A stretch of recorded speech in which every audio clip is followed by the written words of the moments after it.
Hello friends, welcome to my channel Made About Construction. My name is Deepak Varshani and in this video I will take you through the unboxing of BOSCH 40-meter digital measuring unit. I ordered this digital distance measuring device from Amazon. As the price keeps changing, you can use the link given in the description of this video to check the current price.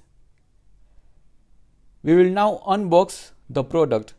This is how the packaging looks like. The device is in a blue box with a see-through section.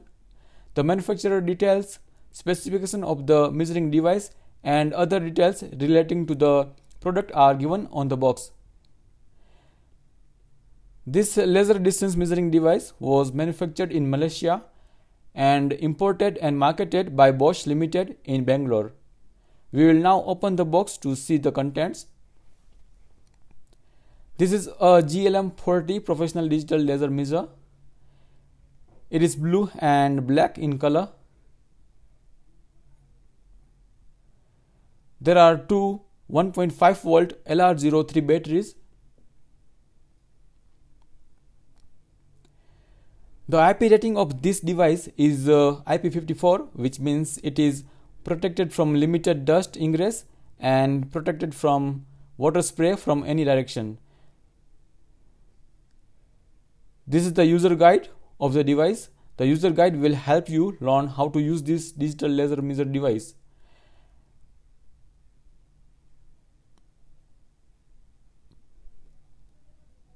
And this is the instruction manual. It contains the product description and specification. According to this instruction manual, the measuring range of the device in a typical condition is 0.15 meter to 40 meter. And in an unfavorable condition it is 20 meter.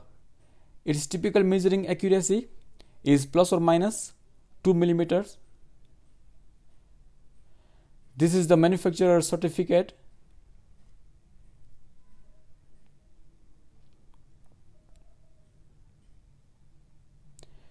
There is also a 1-year guarantee card.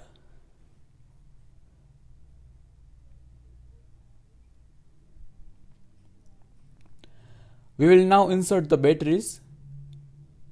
The weight of this device is 90 grams and its length is 105 millimeters, width is 41 millimeters and thickness is 24 millimeter. This is a class 2 laser product and there is a safety warning to not stare into the beam. The article number of this device is 3601 K72 9K0. It has a digital display, rubber keyboard, strong body and is quite compact in size. This is the reception lens and laser beam outlet. To turn on the device, press the power button and press and hold the power button to turn it off. Thank you so much for watching this video. If you have any comments or feedback, drop them in the comment box below. Please subscribe to my channel, like the video and share it with your friends. I will see you in the next video. Till then, you take care. Goodbye.